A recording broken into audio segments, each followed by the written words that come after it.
یاد میں تیری سب کو بھلا دوں، کوئی نہ مجھ کو یاد رہے۔ الرحیم نحمدہ ونصلی ونسلم علی رسولہ الکریم وعلی آلہ واصحابہ اجمعین، اما بعد فاعوذ باللہ من الشیطان الرجیم، بسم اللہ الرحمن الرحیم۔ ان اول بیت وضع للناس للذی ببکۃ مبارکا وہدی للعالمین فیہ آیات بینات مقام ابراہیم ومن دخلہ کان آمنا۔ سبحان ربک رب العزۃ عما یصفون وسلام علی المرسلین والحمد للہ رب العالمین۔ اللہم صلی علی سیدنا محمد وعلی آل سیدنا محمد وبارک وسلم۔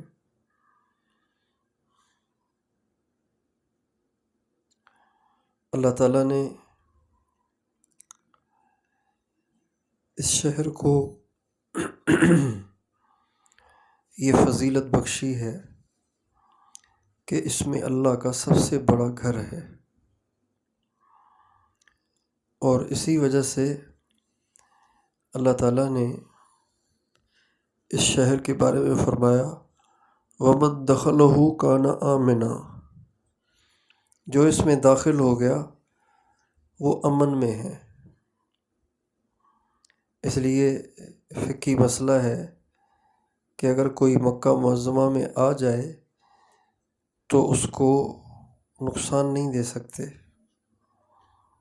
حرم سے باہر جائے تو پھر اس کو اس کے جرم کی سزا دی جا سکتی ہے، حرم کے اندر نہیں دی جا سکتی۔ اور اس حرم میں انسانوں کو بھی امن ہے، یہاں تک کہ درختوں کو، پودوں کو بھی امن ہے۔ یہاں کے پتے نہیں توڑ سکتے، یہاں کے درخت نہیں توڑ سکتے۔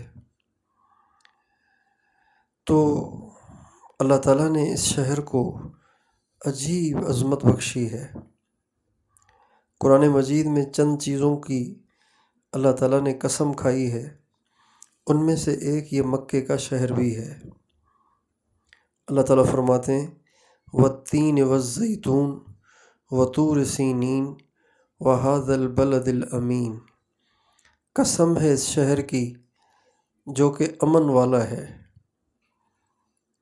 اتنا اس میں امن ہے، اتنا اس میں امن ہے، اور آنے والوں کو اتنا یہاں امن ملتا ہے، یعنی آنے والوں کو مصیبتوں سے، پریشانیوں سے اور جہنم کی آگ سے اور دنیا کے مسائل اور مشکلات سے اتنی یہاں سلامتی حاصل ہوتی ہے کہ گویا یہ شہر ہی امن والا ہے۔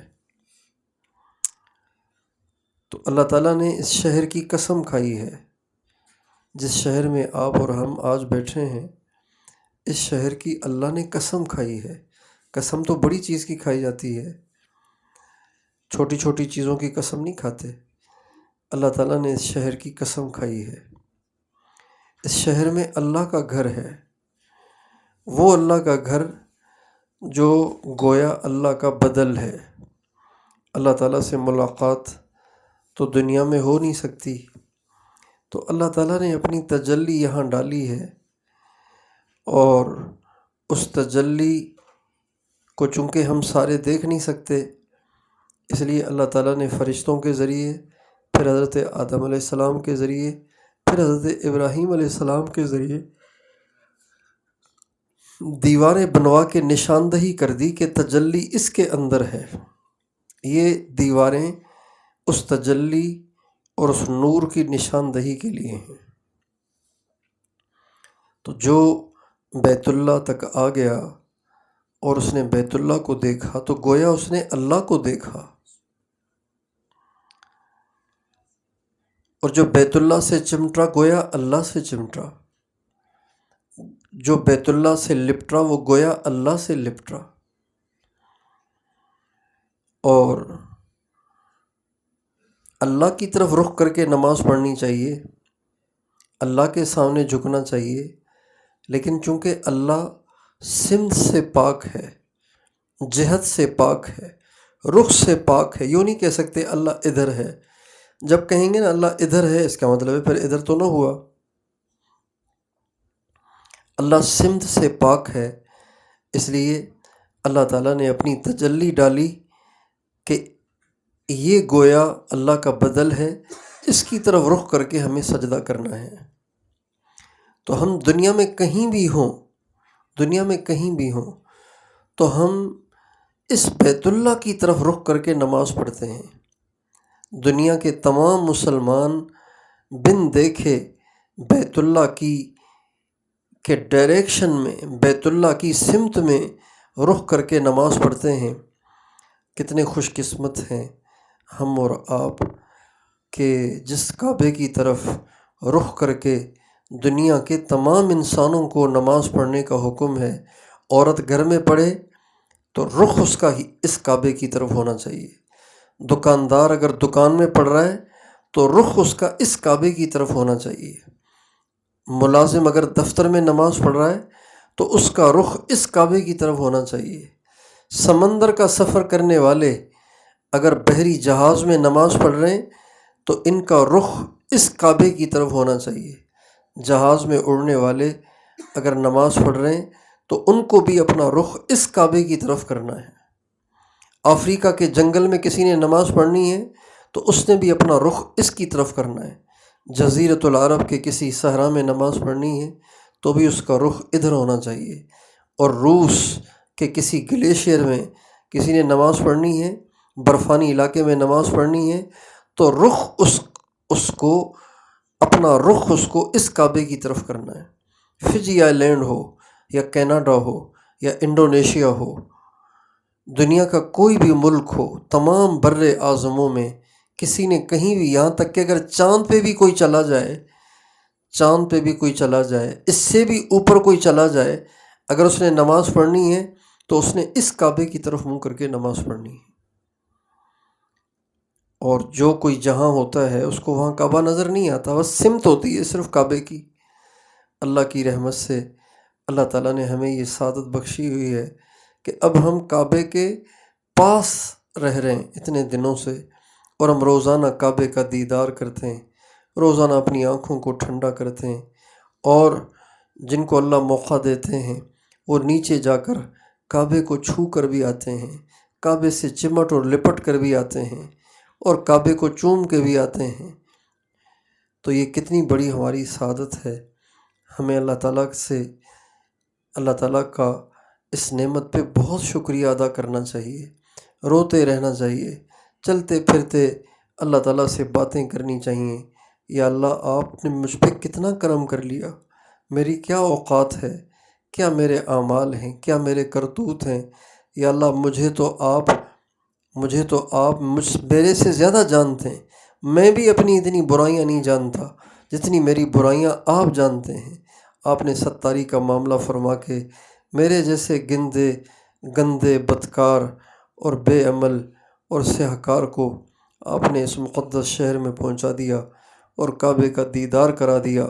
وہ کعبہ جس کا طواف سارے نبیوں نے کیا، وہ کعبہ جس کا طواف ہمارے آقا نے بھی کیا، وہ کعبہ جس کا طواف سارے صحابہ، تابعین، تبع تابعین نے کیا، اور وہ کعبہ جس کا طواف امام بخاری نے بھی کیا، امام ابو حنیفہ نے بھی کیا، امام مالک، امام شافعی، امام احمد بن حنبل نے بھی کیا، اور وہ کعبہ کہ جس کے گرد چکر حضرت پیران پیر، غوث سمدانی، قطب ربانی، شیخ عبد القادر جیلانی نے بھی کیا۔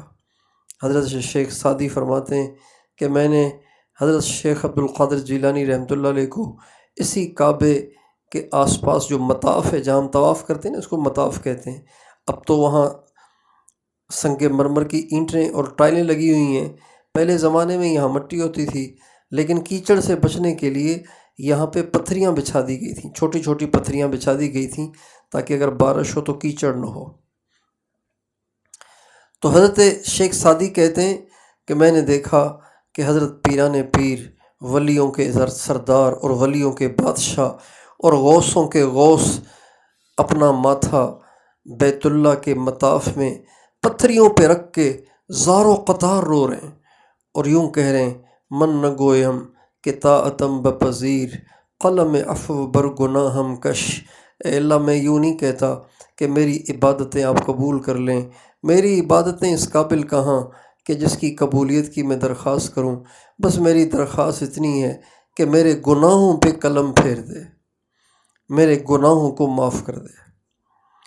تو اس کعبے کا طواف انہوں نے بھی کیا، اس کعبے کا طواف ولیوں نے کیا اور علماء نے کیا، اللہ والوں نے کیا۔